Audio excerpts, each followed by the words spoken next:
अला रसूलिल करीम अम्मा बाद औज़ु बिल्लाहि मिनश शैतानिर रजीम बिस्मिल्लाहिर रहमानिर रहीम। शहर नसीम व तशरीफ फरमा मजलिस इत्तेहाद अल मुस्लिमीन अराकीन बलिया औरंगाबाद, मजलिस इत्तेहाद अल मुस्लिमीन औरंगाबाद के शहर सदर व जिला सदर, कायदीन मजलिस, मेरे नौजवान साथियों और पसे पर्दा बैठ के सुनने वाली मेरे जमात का नशीन मार बहनों, आज का जलसा मजलिस इत्तेहाद मुस्लिमीन की जानिब से मुनाक़िद किया गया है और कल इंतखाबात का आखिरी मरहला है। ये जलसा और उसके बाद कल की रैली आखिरी रैली होगी। आपके दरमियान में मजलिस इत्तेहाद मुस्लिमीन ने बार बार अपने जलसों के जरिए खिताब कर मजलिस इत्तेहाद मुस्लिमीन का पैगाम आपके दरमियान में सुनाया। तो मजलिस इत्तेहाद मुस्लिमीन का मकसद यही है कि 13 मई को आज मुत्तहिदा तौर पर मजलिस इत्तेहाद मुस्लिमीन के हक में अपने वोटों का इस्तेमाल करे और वो ताकतें जो आज आपके इत्तेहाद को इंतशार में तब्दील करना चाहती है, आपकी आवाज को यहाँ से खत्म करना चाहती है, और वो ताकतें जो आपको फिर से 2014 से पहले लेकर जाना चाहती है, आपको उसका जवाब देना होगा। मुझे आज में याद है ये तारीखी सरजमीन जो हिंदुस्तान में एक हैसियत रखती है, इस तारीखी सरजमीन पर पहला खिताब 2012 में मेरा हुआ था और 2012 से लेकर आज तक यही शोरों का समंदर है जो थमने का नाम नहीं लेता है। वजह क्या है? वजह यही है कि मजलिस इत्तेहाद मुस्लिमीन आज न सिर्फ औरंगाबाद की, न सिर्फ महाराष्ट्र की, बल्कि हिंदुस्तान के हर मुसलमान की, हर वंचित की, हर तरह कुचले की आवाज बन चुकी है। कई ऐसे लोग हैं जो अपने जमीनों को बेचकर आपके इत्तेहाद को इंतशार में तब्दील करना चाहते हैं। मेरा सवाल उन मदनी रहनुमाओं से भी है, मेरा सवाल उन पर्दानशीन बुर्खापोश खवातीन से भी है कि आप वो लोग शिवसेना की सफों में है, क्या तुमने बाबरी मस्जिद की शहादत को भूल गए? क्या तुमने बाल ठाकरे ने जो अल्फाज कहा था, जो गाली दी थी मुसलमानों को महाराष्ट्र के, उस ठाकरे की गाली को भूल गए? क्या तुम भूल गए कि यही बाल ठाकरे था और उसकी जमात थी जिसने बाबरी मस्जिद की शहादत के बाद में कहा था कि मुझे डर है शिवसैनिकों पर? क्या हो रहा है? क्या घेरे की सफों में वो लोग नजर आते हैं जिनके चेहरे पे दाढ़ी है, जिनके सरों पे टोपी है? खुदारा आज में वक्त है, आज में वक्त है। अरे आज थोड़ी सी दुनिया को कमाने के लिए, चंगेजा खुशी को हासिल करने के लिए, आज चल पैसों की खातिर अपने जमीनों का सौदा करके सब आज खैरों की सफर में खड़े हो रहे हो, लेकिन कल अल्लाह के सामने क्या जवाब दोगे? बड़ी मुश्किल से वक्त आता है मेरे भाई। याद रखो, क़यादत ऐसे ही नहीं पनपती है, जमातें ऐसे ही नहीं पनपती है, इनकलाब ऐसे ही नहीं आते हैं। इसके लिए बड़ी काविशें थी, इसके लिए बड़ी जुद्दोजहद हुई, इसके लिए बड़ी कोशिशें थी, और 2014 और 2019 के अंदर जो इनकलाब आया था, लोगों ने रोजा रखकर दुआएं की, माओ ने घरों में बैठकर दुआएं की, उनके आंसुओं की लाज रख दो। याद रखो मुसलमानों, ये इलेक्शन तो आपने अब तक औरंगाबाद तक महदूद न करो, बल्कि इस औरंगाबाद के इलेक्शन को पूरा हिंदुस्तान देख रहा। क्या समझ रहे हो आप लोग? ये इलेक्शन, ये पार्लिमानी इंतखाबात, ये सिर्फ आपके इलेक्शन या औरंगाबाद के हद तक मौजूद है। नहीं मेरे प्यारे मुसलमानों, ये इलेक्शन पर हर एक की नजर है, पूरे हिंदुस्तान की नजर है।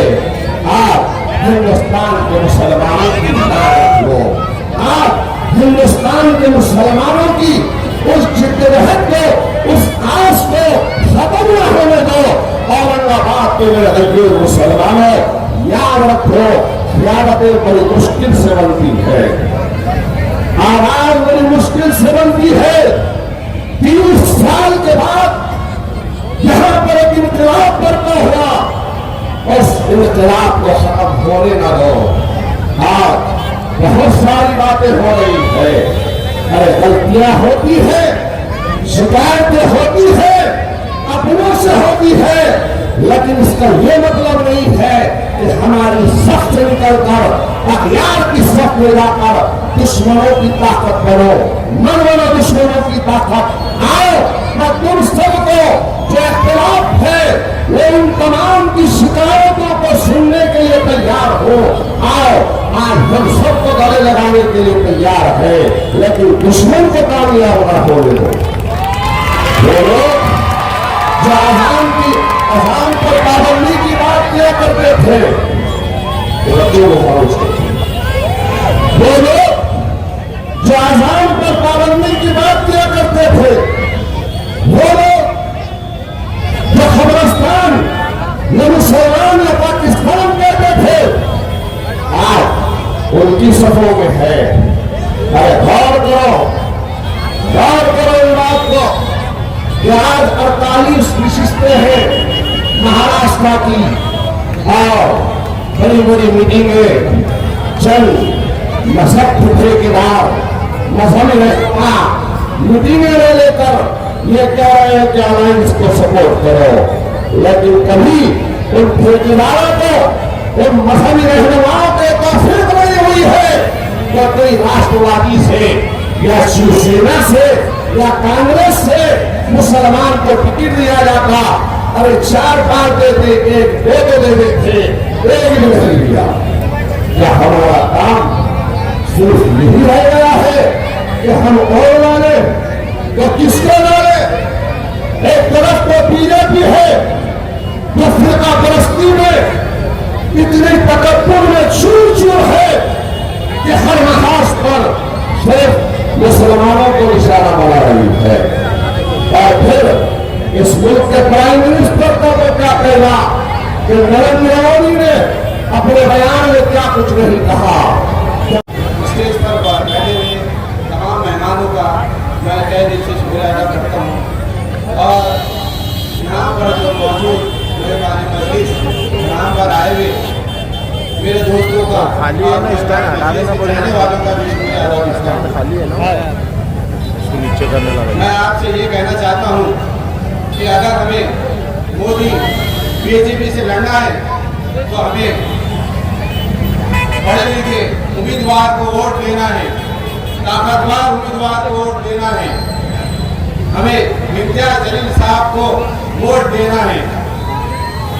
वो अपने हक के लिए आवाज उठाते हैं, हमारी इबादत गाहो, हमारी दीन की हिफाजत करते हैं। हमें इम्तियाज जलील साहब को वोट देकर कामयाब करना है। पिछले 10 सालों से बाकी लोग बीजेपी से मुकाबला करते आ रही है, बीजेपी के खिलाफ आवाज उठाते आ रही है, और बीजेपी हमारे जनाब असदुद्दीन अवैसी साहब, जनाब इम्तियाज जलील साहब की आवाज को दबाना चाहती है। हमें उनकी आवाज को बुलंद करना है। असदुद्दीन अवैसी साहब, इम्तियाज जलील साहब की आवाज को बुलंद करना है और बुलंद रखना है। इसलिए हमें इम्तियाज जलील साहब को वोट देना है। 13 तारीख को बटन नंबर 7 बटन को वोट देकर इम्तियाज जलील साहब को कामयाब करें। खुदा हाफिज। दरमियान खड़े हैं जोरदार नारों से, नारे तकबीर, नारे तकबीर। और एक नारा उन लोगों के लिए लगाते हैं जो नारे लगा के समझते हैं कि ये देश, ये मुल्क उनके बाप का है, बताते हैं कि ये देश हमारा भी है। हिंदुस्तान, हिंदुस्तान, हिंदुस्तान।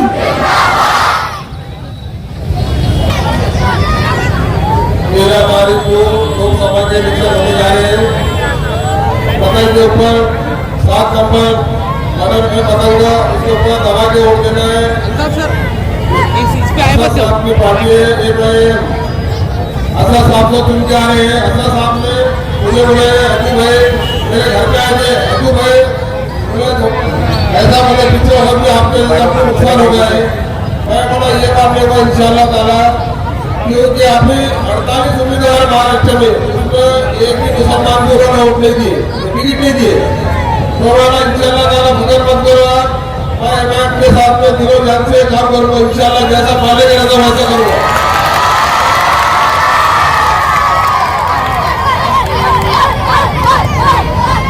जैसा सस्ता भाई लोगों को मालूम पड़ा तो कुछ लोगों ने बोला कि भाई भटके तुम्हारी बोलो पार्टी में चले गए इमरान से। मैं बोला इज्जत सबके लिए दिल में क्यों भगवान के, लेकिन डर किसके बाप का भी नहीं है।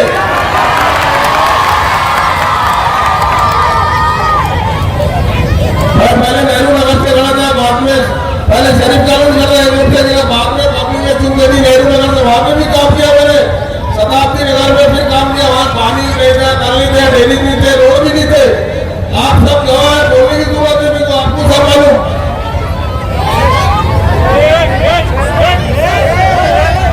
अरे बेटो कल को तुम्हारा यही खड़ा रहेगा भाषण देने का, कल तुम ही कराओगी। लोग आगे बोलते हमारे को डोनेशन वोट देते, ये लेते वहां पे आगे भाई बोलो, आगे भाई बोलो।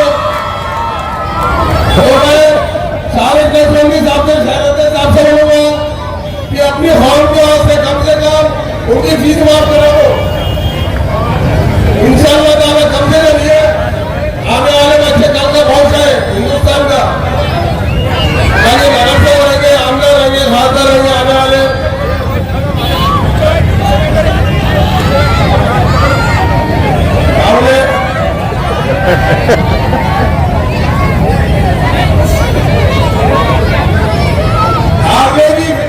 हारने की फिक्र नहीं मुझे, जीतने की जीते और जीत का मैं बादशाह हूं।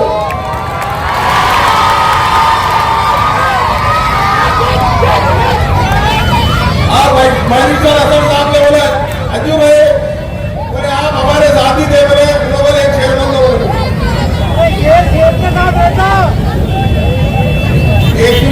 पहले एक को शेयर बनते थे, उसके ऊपर अजू भाई काउंसिलर है, उसके ऊपर काउंसिलर उसके 1.25 शेयर बन जाता है, शेयर में 1.25 शेयर है।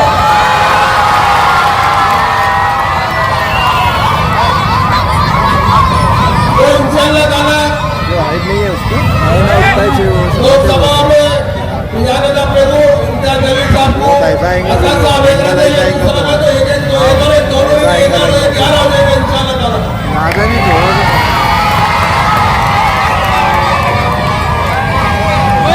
अच्छा तो हाथ में लेके मुसलमान पतंगित कर रहा है, एक नंबर सबने घटकर के डालो मान बना दिए पतंग तोड़ देने का।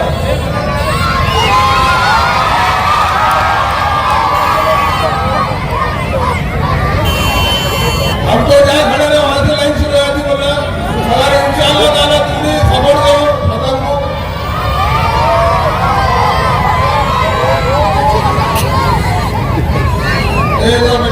थोड़ा खामोश करो, तुम्हारे अम्मा अब्बा ने बोलेगा नहीं खामोश बैठो, साथ में मुझे मारेंगे ना 4 तारीख के दिन मैं भी तुझे मारूंगा तुम्हारे साथ में।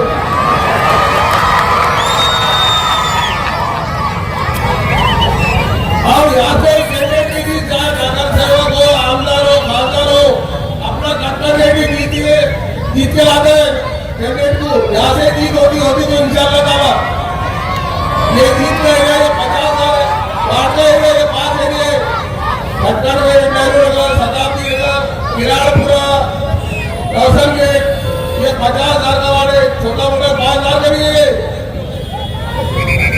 इसको हल्के में ले सकता कोई भी। अब एक खेल होके मैं अपना भाषण खत्म करता हूँ इंशाल्लाह ताला। हमको बिना सके ये जमाने में दम नहीं, जमाना हमसे है, हम जमाने से नहीं।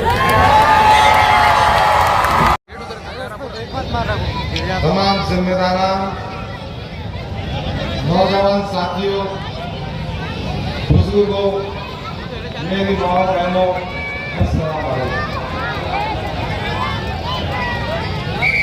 इम्तियाज जलील साहब का ये इंतखाबी जलसा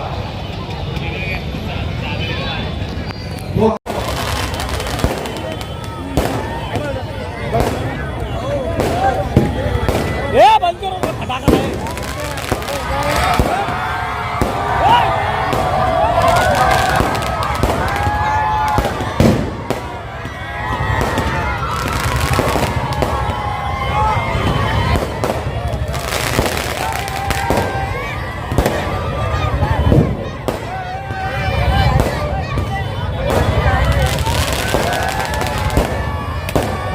की जानिब से इम्तियाज भाई का इस्तेमाल किया जा रहा है।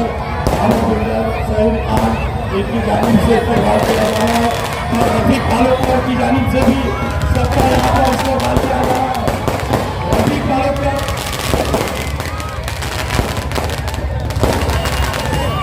सहीद खान हाउस बिल्डर इनके ग्रुप की जानिब से इस्तेमाल किया जा रहा है। इम्तियाज भाई डॉक्टर वकार कादरी साहब, शाहिद नसरुद्दीन साहब, नासिर सिद्दीकी साहब,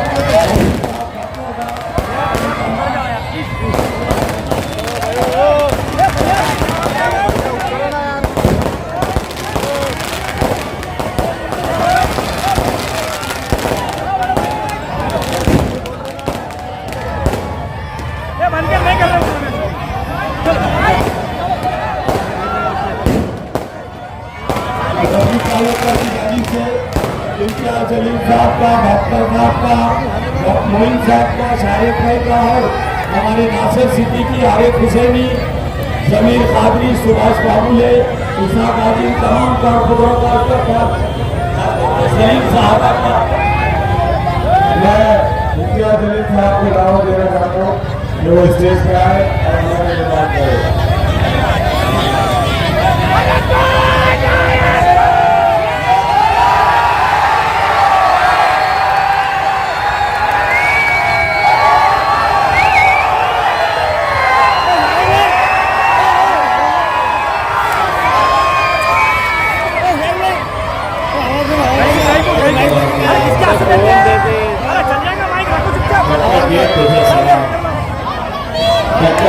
लाखों सलाम, अल्हम्दुलिल्लाह, अल्हम्दुलिल्लाह, अल्हम्दुलिल्लाह।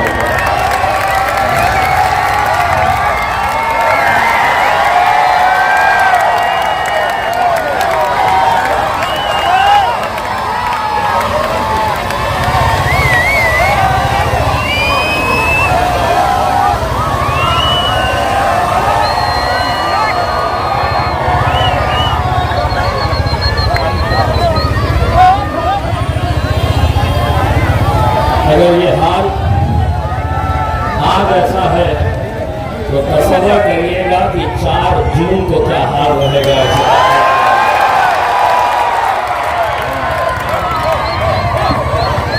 और यही आपका जोश, यही आपका जज्बा, यही दीवानगी देखकर आप सब बैठ जाए, अपने अपने कुर्सियों पर बैठे,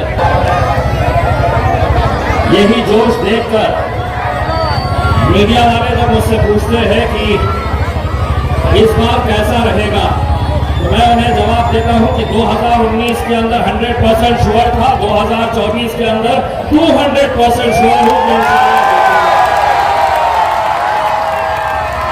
मुझसे सवाल करते हैं कैसा कह रहे हैं, मैं कहता हूं कि मेरा हिसाब जो है वो जमीन पे नहीं होता है, मेरा रब मेरा हिसाब करता है। 2013 में किया, 19 में किया और इंशाअल्लाह 24 में भी करेगा। मेरे भाइयों,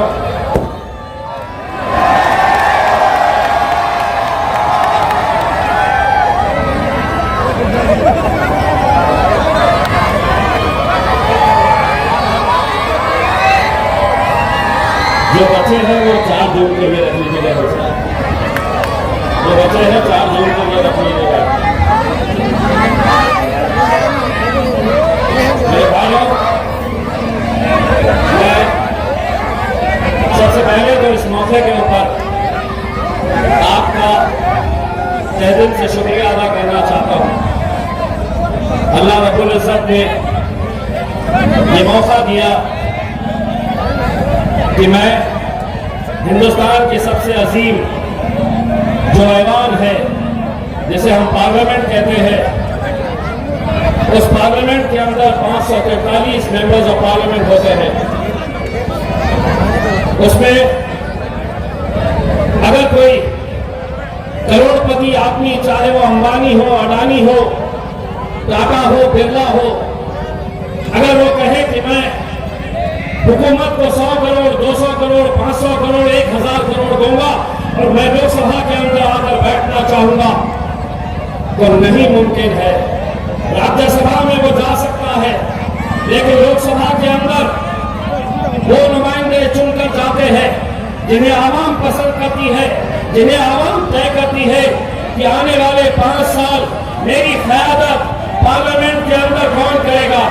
और अल्हम्दुलिल्लाह 2019 में आपने पूरे हिंदुस्तान को एक पैगाम दिया, एक ऐसा पैगाम कि जिस शहर के अंदर, ये बेटा बच्चों खामोश रहिए, नीचे बैठिए। मैं आपको 4 जून को मौका दूंगा बेटा, खूब लोग डांस करेंगे, आप भी डांस करना, बैठिए। 40 साल पहले 2019 की बात कर रहा हूं मैं, 40 साल पहले इस शहर में आखिरी मुस्लिम मेंबर ऑफ पार्लियामेंट चुनकर गए थे गाजी सलीम साहब। ये जितने नौजवान हैं, अपनी हयाती में इन्होंने देखे तक नहीं कि हमारा नुमाइंदा कैसा होता है, लेकिन अल्हम्दुलिल्लाह 40 साल के बाद आप लोगों के इत्तेहाद ने एक पैगाम दिया मुल्क भर में कि अगर हम मुत्तहिद हुए, अगर हम एक ताकत बनकर खड़े रहे, अगर हम इत्तेहाद का सबूत दें, तो हम क्या नहीं कर सकते। इकलौता एक मेंबर ऑफ पार्लियामेंट पूरे महाराष्ट्र से किसी पार्टी ने कोई टिकट ही नहीं दिया। मुस्लिम मेंबर ऑफ पार्लियामेंट पूरे महाराष्ट्र से सिर्फ एक, और वो भी आपका बेटा, आपका भाई, आपका दोस्त इम्तियाज जलील। और सिर्फ महाराष्ट्र ही नहीं, मेरे नौजवानों साथियों, ये हमारे लिए शर्म की बात है, ये हमारे लिए शर्म की बात है, हमारी सियासत करने वाले लोगों के लिए शर्म की बात है कि सिर्फ महाराष्ट्र में एक, हमारे पड़ोसी ऐसे 7 ऐसे स्टेट्स हैं कि जहां पे एक भी आपका नुमाइंदा लोकसभा के अंदर आपकी नुमाइंदगी करने के लिए नहीं है। कर्नाटका में 0 है, राजस्थान में 0 है, मध्य प्रदेश में 0 है, झारखंड में 0 है, उत्तराखंड में 0 है, दिल्ली में 0 है। और हम कह रहे हैं ये हम अरे गैरों के लिए जब हम इस तरह की महफिलें सजाएंगे और ये कहेंगे कि स्टेज के ऊपर वो बैठेगा और मैं जमीन पे बैठूंगा, मैं तुम्हारे सामने कुर्सी के ऊपर बैठूंगा, वो स्टेज के ऊपर बैठेगा। 75 साल हमने यही करते आए हैं, यही किया है हमने। इस स्टेज के ऊपर कभी शरद पवार साहब, कभी अशोक चौहान, अब तो उद्धव ठाकरे भी, अजीत पवार, सभी यहां बैठेंगे। हम सामने कुर्सियां बिछाने का काम, शतरंजियां उठाने का काम हमने सियासत के अंदर करते आए हैं। अब हमने उन्हें एक पैगाम दिया है और मैंने तो बड़े खुले अल्फाजों में उनको बता दिया हो कि अब अगर तुम स्टेज के ऊपर बैठेगे तो इम्तियाज जलील नीचे नहीं बैठेगा, तुम्हारे बाजू बैठेगा।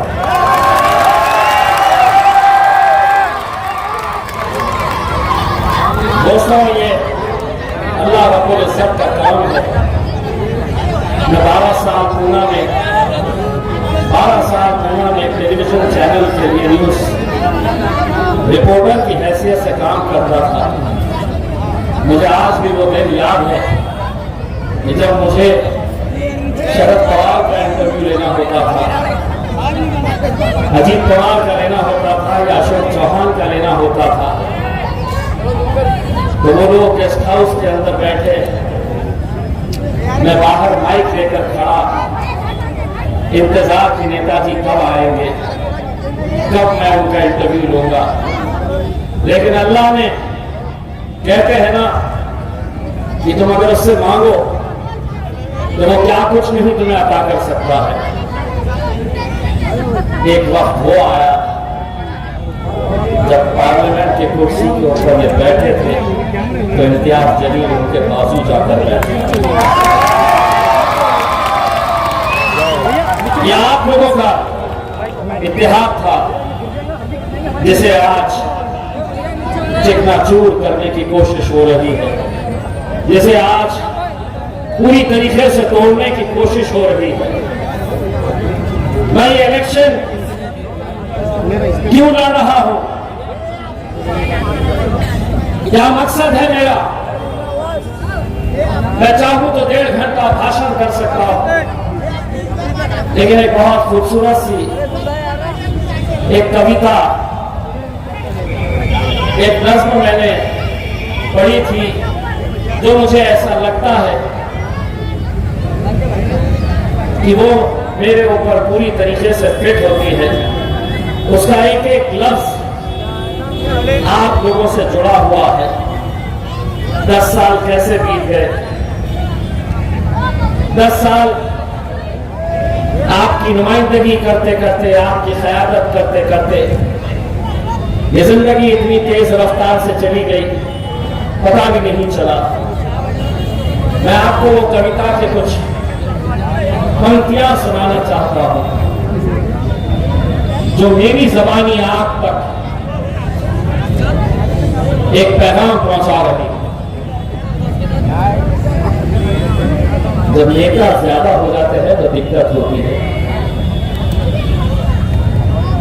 या तो नीचे आ जाए या जिस जगह पे खड़े हैं वहां पर लोगों को सुनने दें।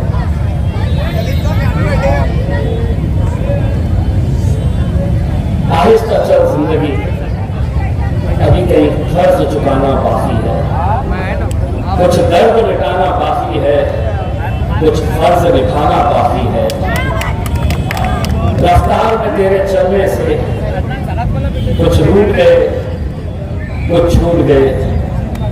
रूठों को मनाना बाकी है, रोतों को हंसाना बाकी है।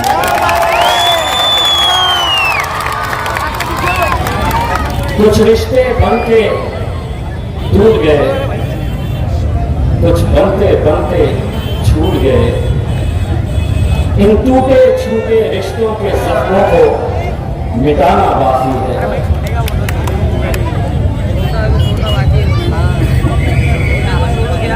अभी कुछ और इम्तिहान बाकी है, कुछ काम भी और जरूरी है।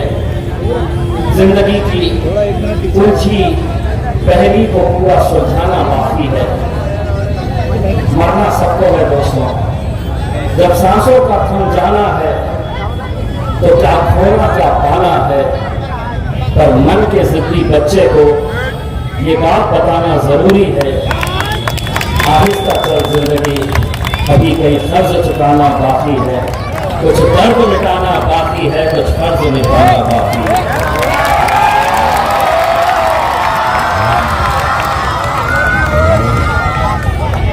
दोस्तों, 19 में जब मैं जीता था तो पूरे मुल्क में इसका जश्न मनाया गया था। मैं दिल्ली जाता, बिहार गया, उत्तर प्रदेश गया, वहां की आवाम मुझसे मिलने आती, देखने आती और यही कहते कि इम्तियाज भाई, हमारी कॉन्स्टिट्यूएंसी से, हमारे शहर से कौन जीत रहा है हमें कोई लेना देना नहीं था। हम बस एक दूसरे को फोन करके यही पूछते थे कि वो औरंगाबाद वाले का क्या हो रहा है।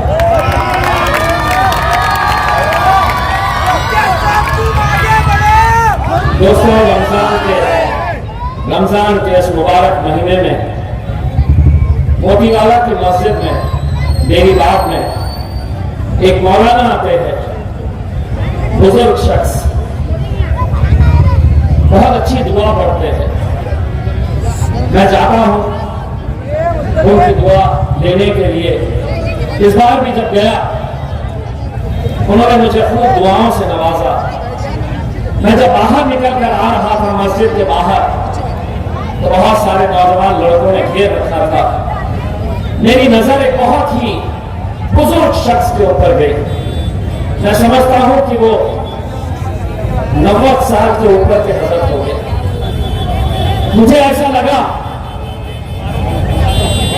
कि वो बुजुर्ग मेरे करीब आना चाह रहे हैं, लेकिन आ नहीं पा रहे क्योंकि मैं नौजवान लड़कों से घिरा हुआ था।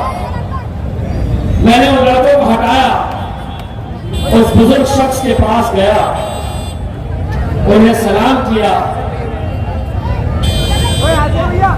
उन्होंने सलाम का जवाब दिया और उन्होंने मुझसे कहा कि बेटा मैं जालना का रहने वाला हूं। मैं उन्हें हाथ मिलाकर कहा कि मेरे लिए दुआ करना। उन्होंने जो जवाब दिया वो सुनिए। उन्होंने मुझसे कहा कि बेटा मैं और मेरे पूरे घर वाले पूरे रमजान के महीने में तहज्जुद में उठकर तुम्हारी कामयाबी के लिए हम दुआ कर रहे हैं बेटा। जालना का रहने वाला शख्स, जालना के रहने वाले वो बुजुर्ग, क्या लेना देना, ना वो वोट डाल सकते हैं ना मेरी कॉन्स्टिट्यूएंसी का हिस्सा है, लेकिन वो बुजुर्ग शख्स, क्या वजह है कि वो तहज्जुद में उठकर एक मेंबर ऑफ पार्लियामेंट उसके लिए पूरा घर अगर दुआएं मांग रहा है तो वो कैसा मुसलमान होगा। और यहां के कुछ कैसे मुसलमान हैं जो आपसे कह रहे हैं इम्तियाज जलील को इस बार वोट देने का मतलब नरेंद्र मोदी को ताकत देने के बराबर है। मोदी को हमें कमजोर करना है तो यहां पर इस बार चंद्रकांत खैरे को यहां पर वोट देना।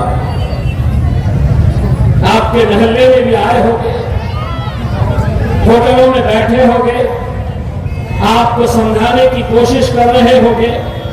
अरे 543 सीटें हैं लोकसभा की, सारी तकलीफ तुम्हें महाराष्ट्र के एक लुका एक मुसलमान एमपी से क्यों है, यह सवाल मैं तुमसे करना चाहता हूं।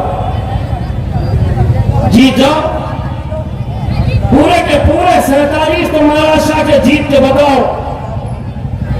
और अगर लोकसभा के अंदर तुम पहुंच भी गए 47 के 47, मैं तुमको दावे के साथ कहता हूं कि कल को अगर यूसीसी का कानून आया, सीएनआरसी का कानून आया, ट्रिपल तलाक के कानून के टाइम पे आपने देखा कि कैसे गूंगे मुक्के और बहरे बनकर बैठे थे।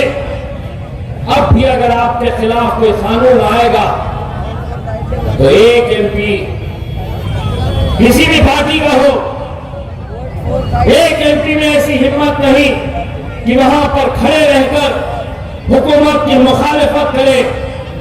अगर वहां पर कोई चट्टान की तरह खड़े रहता है, कोई मोदी की आंखों में आंखें डालकर सवाल करता है, तो वो मेरा शायद बैरिस्टर असदुद्दीन अवैसी है और इम्तियाज जलील है। वहां पर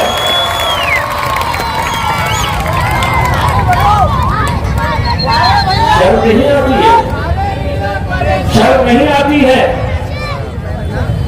बाबरी मस्जिद की शहादत के अंदर जिसने बड़े फख्र से कहा था कि हां हमने मेरी मस्जिद गिराई है, बयान है उसका। और यहां के मुसलमान उसे कंधे पर बिठाकर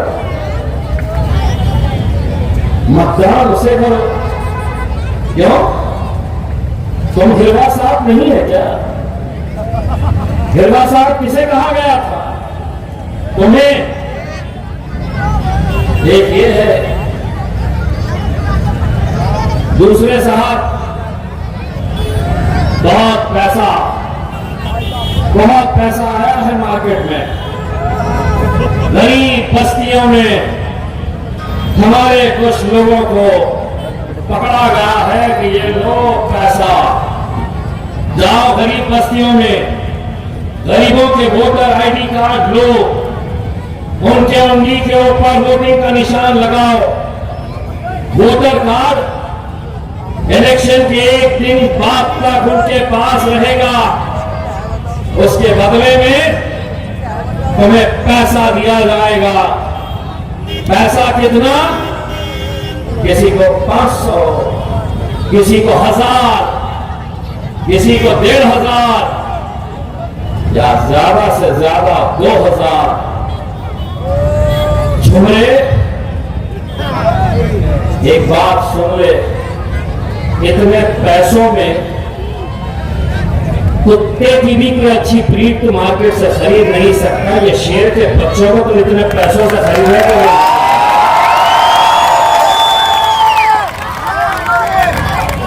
और जो दल्ले ये काम कर रहे हैं चंद पैसों की खातिर, वो अपनी जेब तो भर लेंगे लेकिन इस कौम का सौदा कर रहे हैं। ऐसे लोगों से होशियार रहिए। मैं आपको बताता हूं, इस इलाके के अंदर भी, इस इलाके की बात कर रहा हूं, 13 तारीख के दिन आपको खुद महसूस होगा कि किसने लाया है वो हराम का पैसा। जो यहां पर ये कोशिश करने वाला है कि इसके वोट बढ़ जाए, इनके वोट बढ़ जाए, या ऐसी कोशिश यहां का माहौल गड़बड़ा जाए ताकि हमारी माएं और बहनें वोट डालने के लिए बाहर ना निकले, वोटिंग परसेंटेज कम कराया जाए। आपको नजर रखनी है। 44 साल हो गए हैं। मैं ये नहीं कहता हूं ये जीत इम्तियाज दलील की है, यहूदी। अगर इस बार हम हारे तो शायद फिर न जाने कितनी नस्ल ये इंतजार में रहेगी कि मेरा ख्याल, मेरी ख्यालत कब खड़े हम करेंगे, कब हम खड़े करेंगे। इतना तो आप समझ लीजिएगा, इम्तियाज जलील को इसका क्रेडिट दीजिएगा भाई। रमजान ईद के मौके के ऊपर एक जनाब ईदगाह तक पहुंच गए। देखिए ना, ईदगाह तक पहुंच गए मुबारकबाद देने के लिए। 30 साल तक तुम्हें ख्याल नहीं आया कि इस जिले के अंदर ये आवाम भी, ये कौम भी रहती है, उन्हें साल में एक मरतबा कम अज कम रमजान ईद मुबारक बोल दो। और अगर तुम ये करते तो शायद हमें ये जगह ही नहीं मिलती, लोग तुम्हारे साथ रहते। लेकिन 30 साल लग गए तुम्हें सिर्फ ईद मुबारक कहने में। जब नमाज खत्म हुई, जो ईदगाह आते होंगे छावनी में, मेरे बाजू एक पुलिस ऑफिसर थे, उन्होंने मुझे बताया कि साहब देखे थे स्टेज पे और कौन है। तो मैं नजर डाला तो शहरू जी खड़े थे, उनके पीछे उनके 2-3 पंटना खड़े थे। बार बार बोल रहे थे साहब अपनी गलती ना तो उनको सलाम करना। अब 30 साल के बाद आया तो उसको समझ में नहीं आ रहा था कहाँ शुरू करना, कहाँ खत्म करना। सलाम अलैकुम, सलाम अलैकुम, सलाम सलाम सलाम सलाम सलाम। और बात वहीं पे खत्म नहीं हुई। मैंने उनका मोबाइल पे बयान मौलाना के जैसा बोल रहे हैं। क्या बयान है? मुसलमानों 5 वक्त की नमाज पढ़ो, नमाज पढ़ना चाहिए। और यहीं पे भी रुके साहब, तो नमाज पढ़ के जो बाहर निकलते हैं वो खड़े रहते हैं, तो हमें क्या करना? ऐसा पूछना बहुत अच्छे। अब इतना ही अगर हो गया है तो ला इलाहा इल्लल्लाह मुहम्मद रसूलुल्लाह, और बाकी का जो करना है तो फिर आपको मालूम है हमारा होने के लिए क्या क्या करना पड़ता है। 4 जून के बाद तो बेटा हम भी खैंची लेके घूमे हो रहे तो पूरे हो, आधे अधूरे रखो, ये इनका हाल। अब इन सबसे अलग एक प्राणी है,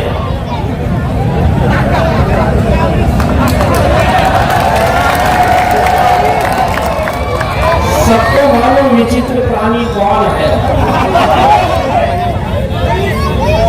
मतलब खैरे का क्या हाल है? मेरा आखिरी इलेक्शन दे दो ना, दे दो, मेरा आखिरी इलेक्शन दे दो ना। अरे तो फकीरी लगी हुई है कि भीख मांगने का वो लगा हुआ है, दोनों वोटा मांग रहे हैं और ये साहब आके जहां खड़े रहे अपना झोला उठाए, दे दो दे दो दे दो दे दो। मेरे भाई ये इलेक्शन है, इलेक्शन में ईवीएम में जितने वोट पड़ते उतने ही रहते हैं, बढ़ते नहीं ना। मतलब तुम समझेंगे कि 4 टिकट लागे अम्बरसरा से 30-30 रुपये वाले, और बाहर आके 30 का 60, 30 का 60, 30 का 60। ऐसा समझेंगे ईवीएम में 25 वोट पड़े हैं तो बाहर आके बोलेंगे 25 का 50, 25 का 50, 25 नहीं होता मेरे भाई, नहीं होता। जितना है उतना, और अगर इतने ही है मेंबर ऑफ पार्लियामेंट बनने का, तो कोई एक जना अगर उनका चाहने वाला जो कोने में से सुन रहा होगा तो यहाँ पे एक छोटे से बच्चे की स्लेट लेके आओ और चौक लेके आओ, तुम्हारे सामने उसको लिखने के लगाओ कि अंग्रेजी में मेंबर ऑफ पार्लियामेंट लिखा।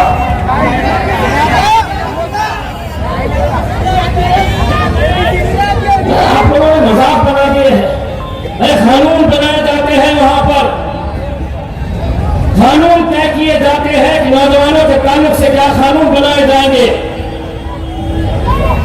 आज हमारे शरीयत के कानून भी अगर वहां पर बन रहे हैं तो वहां पर एक संजीद की नुमाइंदगी वहां पर चाहिए। कोई नचनियों का कोठा नहीं है वो कि तुम समझ रहे होगे कि इतने सारे वहां पर बैठते हैं, 2 पत्तों की गड्डियां लेकर जाएंगे और सामने खेलते बैठेंगे। ऐसा नहीं होता है। मेरा सोशल क्लब चलाता, अच्छा अल्लाह रसूल की बातें, जुआ, 2.5 नंबर के धंधे, बोल रहे हैं कि मेरा मुकाबला खैरे से नहीं, उमरे से नहीं, मेरे राजा इलेक्शन लड़ रहे। एक आध मरतबा अपने भाषण में भोगले को भी टारगेट करो, खैरे को भी करो, जहां उठे सुटे 300-500 रुपए वाले को यूट्यूब वाले को बुलाते ले रहे हैं कभी। आज मैं इम्तियाज जलील को और देता हूं, सुबह दोपहर शाम बस इम्तियाज जलील इम्तियाज जलील इम्तियाज जलील। अब तो उनके कोई घरवाला पड़ा था कि रात में नींद में से उठ गया, मेरे इम्तियाज आया।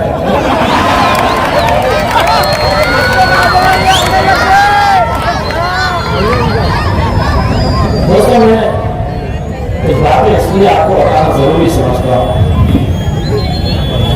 ये ख्याल जब आपकी खड़ी होती है तो उसका असर कैसा होता है। आज से तकरीबन साल भर पहले या 1.5 साल पहले उस्मानाबाद के कुछ नौजवान लड़के आए। 2 महीने से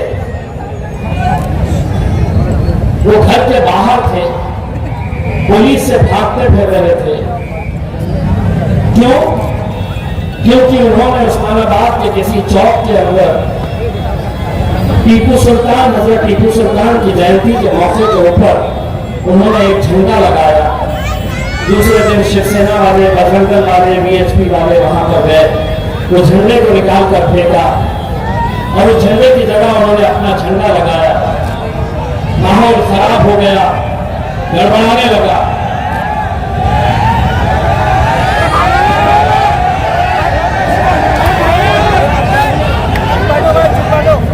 भाई साहब, मैं आपको गारंटी देने वाला हूं, 13 तारीख को बुझने वाली है मशाल पूरी तरीके से।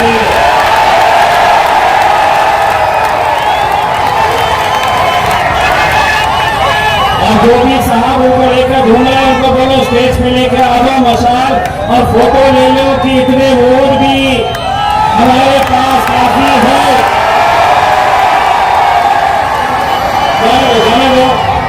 जाने दीजिए भाई साहब, वो मत दीजिएगा, सबको इख्तियार है इलेक्शन लड़ने का, किसी ने किसी को कोई रोकना नहीं चाहिए। किसी ने किसी को बैठ जाइए, आप लोग बैठ जाइए।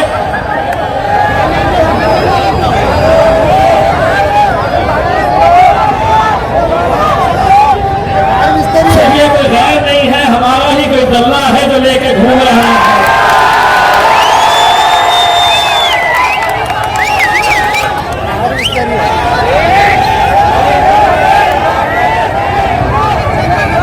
ये प्रॉब्लम क्या है? प्रॉब्लम क्या, हम जरा से शरीफ क्या हो गए तो ये सारे समझते हैं।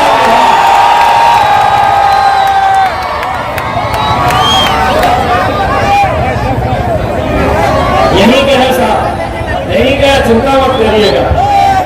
मैंने आपको बताया है, इसी इलाके के अंदर लोगों ने पैसा लेकर आए हैं। एक जनाब ये गए हैं तुम्हारी कैसी बुझने वाली है और 4 तारीख के तुम्हारे कैसे बचने वाली है, ये भी देखिएगा।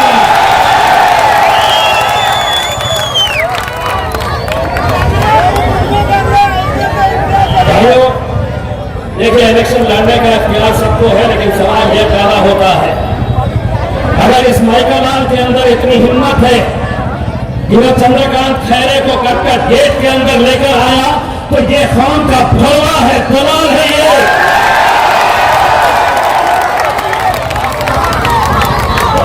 जिसको जो भाषा समझ में आती है समझ ले और कुंडली रिकॉर्ड कर लो, उसको भलवा बोला हूं मैंने। कौन की भलवागिरी करने वाले कोई गैर नहीं है।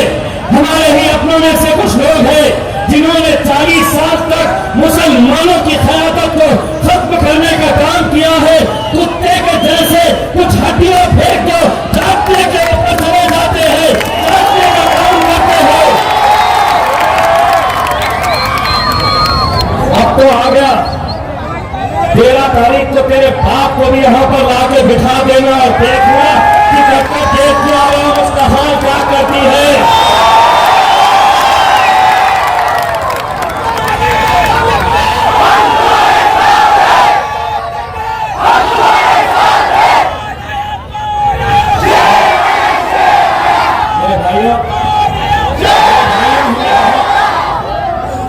एक बात हम सबको ये समझना चाहिए, जलील, अगर आज नतीजे अगर हमारे हक में नहीं आते हैं, ऐसा तो नीचे बैठ जाइए, नीचे बैठे वोट भी नहीं चलेगा, तो ये किसकी हाथ, क्या वजह है कि आज हमारे अपने शहर में, जिसने मुल्क में इतने बड़े इत्तेहाद का पैगाम दिया है, कौन वो लोग हैं, उन्हें पहचानने की जरूरत है, बहुत दूर जाने की जरूरत नहीं है। मैं पहले भी आपको कहा था, ऐसे ही कुछ लोग, अगर पैसे से इतनी ही मोहब्बत है तो इम्तियाज जलील भी भरी सड़क के ऊपर तेरी झोली में मैं पैसे डालने का काम करूंगा, लेकिन खून का सौदा मत करो,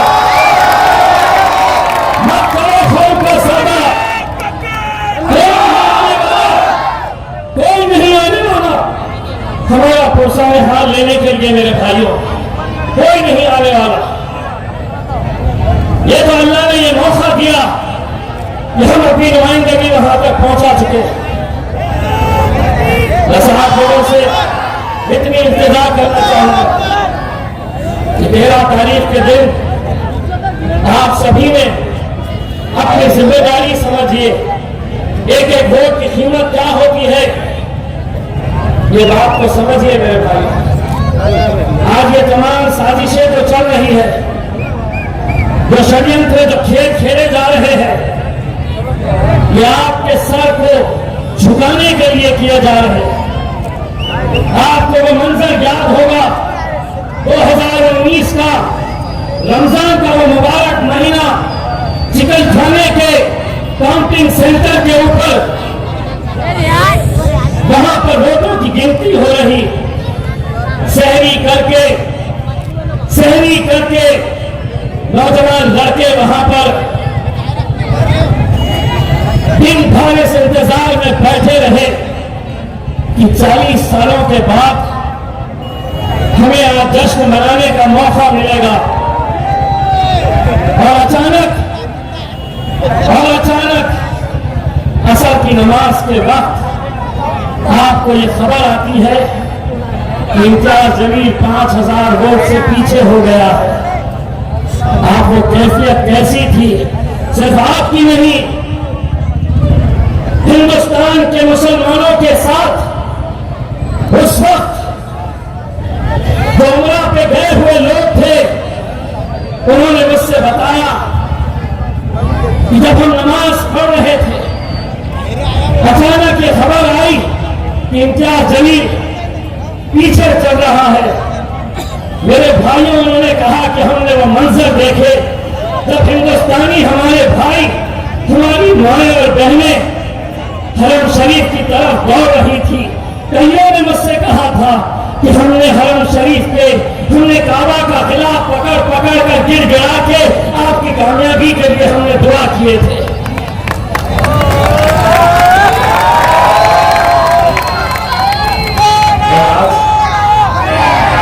आज ऐसा क्यों हो रहा है मेरे भाई? मैं ये नहीं कहता हूं कि मैं अकेला आपकी नुमाइंदगी में तो था नहीं यहाँ पर। 12 साल में बाहर था, क्यों आपने अपनी क़यादत खड़े नहीं कर पाए? क्यों? 2014 के अंदर यही वो लोग थे जिन्होंने इलेक्शन से एक रात पहले अखबार छापे थे, उर्दू में एक अखबार छाप कर नौजवान लड़कों को दिए थे कि जाओ रहमानिया कॉलोनी में, कट्टर गेट में, किरानपुरे में, मेरी बात में ये अखबार बांटो। मैं सलाम करता हूं मेरे नौजवानों को। वो बंडल लेके तो गए थे बांटने के लिए, किसी ने नाले में फेंका था तो किसी ने उस बंडल को आग लगा के मुझे फोटो भेजी थी और मुझसे कहे थे कि इम्तियाज भाई, हम आपके साथ धोखा नहीं करेंगे करके। वो जज्बा था 2019 के अंदर। यही चंदन चौकड़ी, घरों में, अस्पतालों में मीटिंग लगा रहे हैं, अभी भी चल रही होगी। ये फोटो जाएगी तो यकीनन रेट बढ़ने वाला है और पैसा छोड़ना पड़ेगा। यही लोग थे, नहीं आ सकती, सीट आने का सवाल ही नहीं पैदा होता है। कौन देता वोट, कैसे आते? मेंबर ऑफ पार्लियामेंट बनना इतना आसान है क्या? आपको हिसाब किताब बताते, वो हिसाब जमीन पर करते थे। अल्हम्दुलिल्लाह मेरा हिसाब मेरा रब करता है, मेरा अल्लाह करता है। 13 तारीख के दिन, 13 तारीख के दिन, एक दिन आपको मुझे देना है। नौजवानों, हिंदुस्तान की तारीख के अंदर मैं आपको ये गवाही देता हूं कि ऐसा जश्न पूरे हिंदुस्तान में नहीं मनाया गया होगा जो जश्न इंशाअल्लाह औरंगाबाद देखेगा। औरंगाबाद बस जाते जाते अपनी निशानी पतन है, 7 नंबर का पतन है। सुबह नींद में फजर से उठने के बाद सबसे पहले अपनी माँ और बहनों का वोट डलवाइए और उसके बाद अपने घर वालों का, उसके बाद अपने घर वालों का। और इंशाअल्लाह मैं आपको यकीन दिलाता हूँ कि जो फख्र के साथ मैं मीडिया वालों को कहता हूँ मैं 200% आज देखने के बाद मैं कहूंगा कि मैं झूठ बोल रहा था कि 200% मैं जीतने वाला हूँ।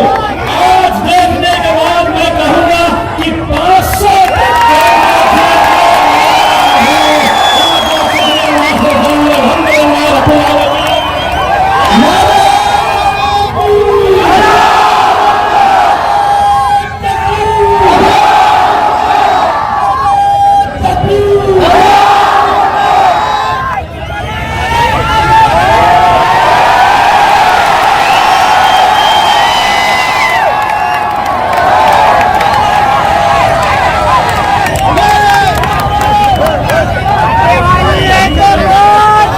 नहीं माजी नगर से भी गए।